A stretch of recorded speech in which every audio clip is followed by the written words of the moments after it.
Ilang araw na ako nag-crave sa pistachio cake, kaso lagi ako nauubusan. Kaya tara, gumawa na lang tayo. Alam niyo bang kahit dito sa Katay, pinahirapan akong umorder? Game, umpisahan na natin. Unang ginawa ko, nag-cut lang ako ng kataypi and tinost ko siya sa butter. Dapat bantayan yung mabuti kasi yung sa akin muntik nang masunog. Nag-grind din ako ng rose petals para sa toppings mamaya. Next step, gawa tayo ng pistachio mousse. Super easy version pala yung mga method na ginamit ko. Masyado na komplikado yung buhay kaya huwag na natin dagdagan. 2 ingredients lang, whipped cream and pistachio paste.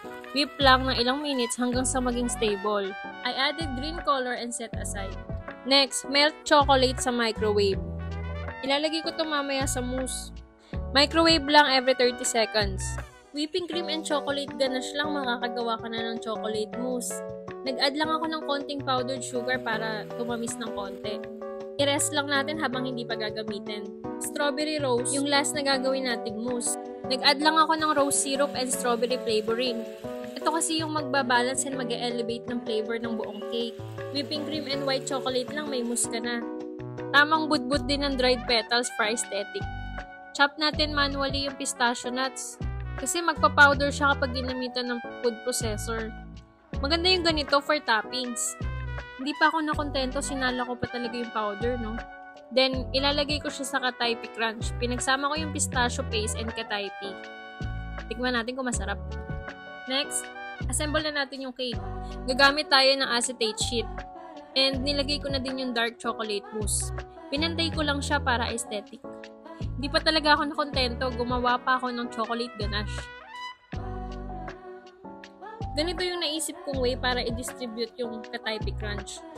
I'll make sure lang na pantay yung pagkakalagay ko. OC yarn. Pistachio mousse pala yung pang 5th layer. Gumamit lang ako ng piping bag para di ako mahirapan. And yung back lang ng spoon yung ginamit kong pang spread. Ganda, di ba? 6th layer, chocolate mousse. Kapit lang guys, may 3 layer pa. Strawberry rose yung last layer ng mousse. Buti na lang naisipan ko idagdag to para hindi lang puro tamis yung malalasahan mo sa cake. Whipping cream, white chocolate, and pistachio paste for the green sauce.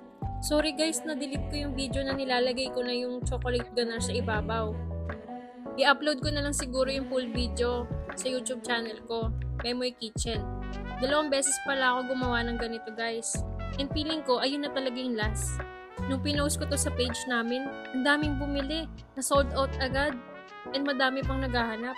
Iba talaga pag trending, no? Hulaan nyo guys kung magkano ko binenta per slice. Ito na yung exciting part. Ipupour ko na yung pistachio sauce. Kaso, parang nagkamali pa yung consistency ng sa akin kasi natapat sa aircon kaya tumigas. Ayan, tapos na. Hanggang sa muli. Paalam!